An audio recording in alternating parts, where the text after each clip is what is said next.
Ito ang mga ridiculous NBA moment. As Kobe's about to shoot the biggest free throw of the night.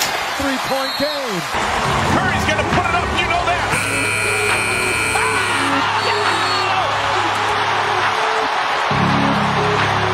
That guy's incredible.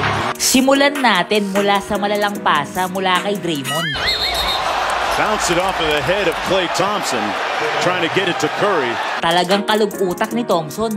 Buti na lang hindi gaya ni Draymond, ay medyo asintado itong si Steph. Talagang si Steph lang ang nakakagawa niyan. At talagang si LeBron lang ang makakagawa nito.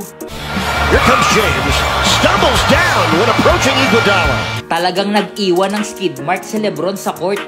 Pero hindi lang yan ang kanyang ginawa. Dahil minsan niya din ginawa ang tulad nito.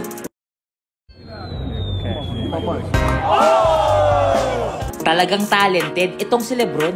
Pero mukhang mas talented si Michael Porter Jr. I-posterize ba naman ang sariling teammate?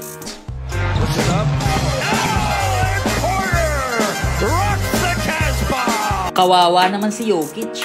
Pero swerte naman ang fan na ito. Dahil tumira ito mula sa half court.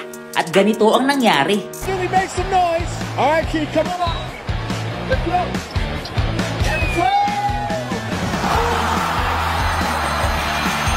If you see the crowd erupting here at Wells Fargo Arena, it's because there were about 9 people who all got a half-court shot attempt. The last gentleman to go buried it. Talagang nating batnet. Hindi gaya ni Corey Brewer. Dahil minsan itong tumira ng tres. At ganito ang nangyari. They've got numbers outside for Brewer, hoisting a three. Oh! Stop that finish right against the rim. That's what you call a brick. Literal na stack up yung bola. Pero tila mga audience naman ang na-stack up mula sa halftime performance na ito ng isang babae.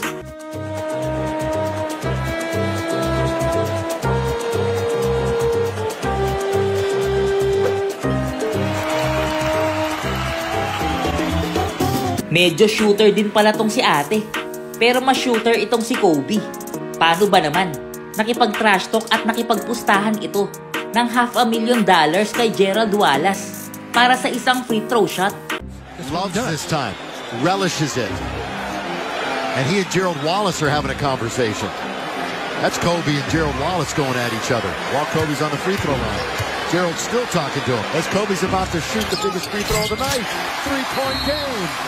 4.8 to play. $500 million?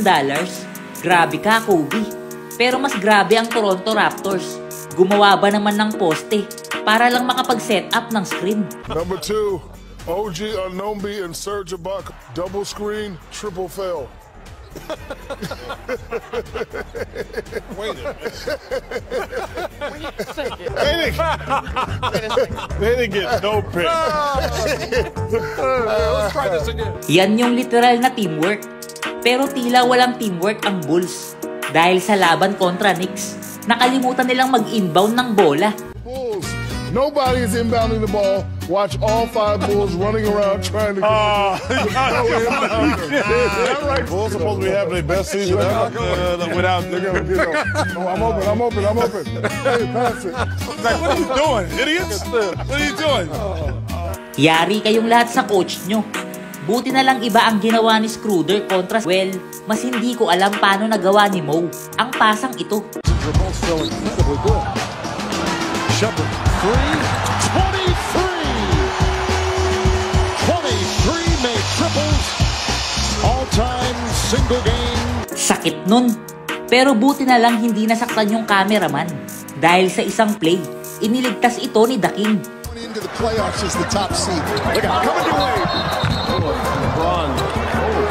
Nice catch on the camera, LeBron. Man, Gary took a spill. That was some impressive athleticism right there. At least nailigtas din yung camera. Pero sa ating last moment, iba naman ang nasave. Panoorin nyo kung ilang player ang humawak ng bola bago ito tumama sa floor. Loses it. Walking the tightrope. Oh, Blake Griffin! Razzle dazzle! Oh, next level! Kevin Durant, the rack attack, and one of the highlights. Nahilo yung bola. Ang daming pasa.